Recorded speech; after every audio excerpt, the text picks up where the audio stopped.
Welcome to a discussion of acids and bases.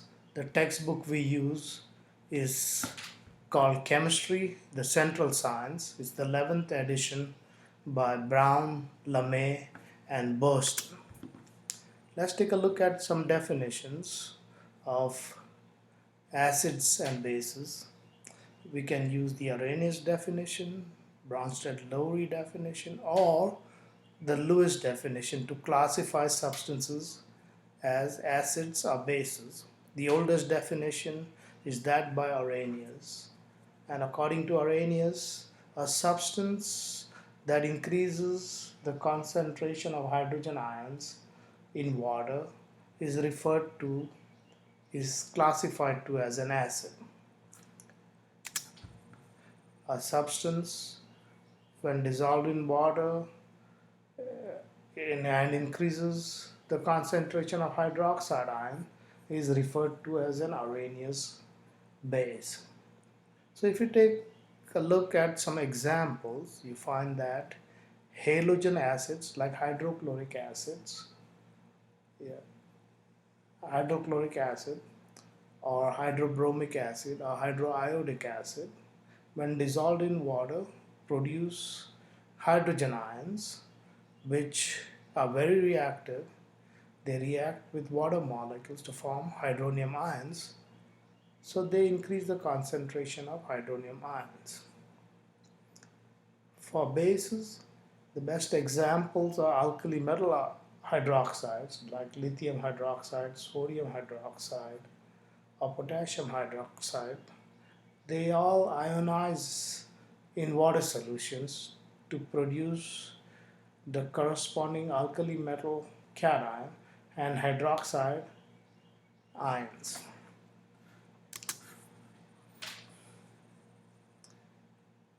When it comes to Bronsted-Lowry definition, then an acid is referred to as a substance that can donate a proton, and a base as a substance that can accept a proton. We could look upon some acid like, say for example, acetic acid, CH3COOH. It can lose a proton, it can donate a proton, and therefore it is referred to as a Bronsted acid. If we take a look at some molecule like ammonia, for example, it has a non-bonding pair of electrons. It can accept a proton and get converted into ammonium cations. So these are some examples of Bronsted acids and Bronsted bases. Since Bronsted acids are proton donors, they must have an acidic proton or a removable proton, often referred to as a labile proton. Bronsted base, on the other hand, has non-bonding electrons that are negatively charged and therefore can pick up a proton that is positively charged. Protons are electrophilic in nature, and non-bonding electrons are nucleophilic in nature. They both react with each other due to electrostatic forces of attraction. Very often we come across substances that can act both as Bronsted acids as well as Bronsted bases. Three examples on the slide are hydrogen carbonate anion, hydrogen sulfate anion, and water, which is a neutral molecule. Hydrogen carbonate can lose a proton and form carbonate anion that carries a charge of 2 minus. So it's a source of proton, it's a Bronsted acid. Now hydrogen carbonate carries a negative charge. It can also accept a proton and form H2CO3. It can act like a Bronsted base. Hydrogen sulfate can lose a proton from a divalent sulfate anion, therefore it can act like a Bronsted acid. Hydrogen sulfate carries a negative charge. It can easily accept a proton and form sulfuric acid H2SO4. Since it has accepted a proton, it can be classified as a Bronsted base. So HSO4 can both act as a Bronsted acid as well as a Bronsted base. It also is amphoteric in nature. Water is also amphiprotic. One water molecule can donate a proton to another water molecule which can accept a proton. Yeah. The one that loses a proton forms hydroxide ions, and the one that accepts a proton forms hydronium ions. So it can act both as Bronsted acid as well and as Bronsted base. It is also amphoteric in nature. Let's take a look at the reaction of acid, yeah, with water molecules. When a strong acid like hydrochloric acid dissolves in water, it dissociates into hydrogen ions and chloride anions. The chloride anion is referred to as a conjugate base of HCl. The proton released by HCl reacts with water to form hydronium ion. Hydronium ion is referred to as the conjugate acid of water. The only difference between H2O and H3O plus is a hydrogen ion. Same is true for HCl and chloride anion. The only difference between the two of them is the hydrogen ion. The term conjugate is derived from a Latin word and in English means to join together.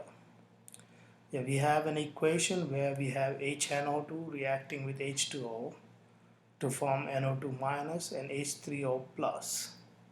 See, HNO2 is referred to as nitrous acid and NO2 minus is nitrite anion. The only difference between HNO2 and nitrite anion is a proton. HNO2 is the Bronsted acid and NO2 minus is its conjugate base. The other reactant on the left hand side of the equation, water, here can accept a proton and produce the hydronium ion. The only difference between neutral H2O and positively charged hydronium ion is a proton. Since water has accepted a proton, it is a Bronsted base, and hydronium ion therefore is the conjugate acid of water, which is a Bronsted base.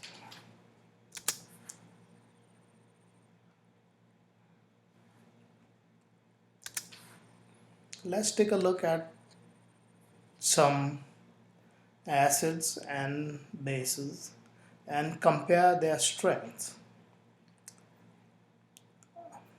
On the left hand side column, we have hydrochloric acid, sulfuric acid, and nitric acids. They are all strong acids, and to their right are their conjugate bases: chloride anion, hydrogen sulfate anion, and nitrate anion.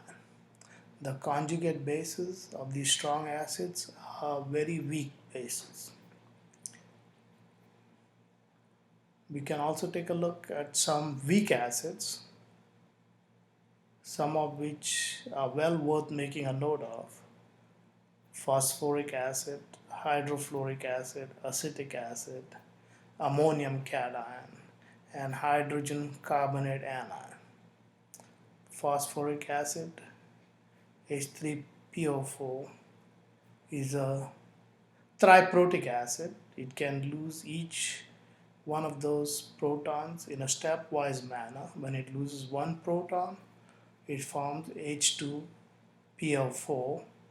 Phosphoric acid is a weak acid, and its conjugate base is also a very weak acid. Hydrofluoric acid, HF, is a weak acid. It's the only halogen acid that is a weak acid. It produces fluoride anions, which is its conjugate base, and it is also a weak acid. Let's take a look at some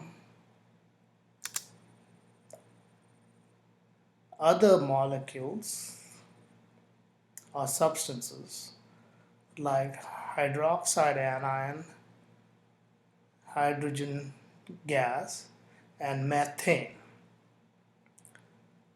They produce the oxide anion on loss of a proton, hydride anion, and methide anion. All these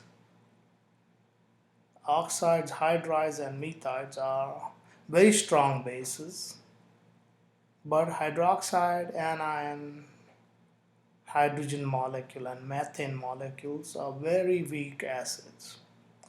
The H of hydroxide ion is bonded to an oxygen atom via a covalent bond and is not lost readily. Hydrogen molecule have two identical hydrogen atoms covalently bonded to each other, and they are also difficult to break apart. These covalent bonds are strong bonds. In methane, you have four hydrogen atoms, and all these four hydrogen atoms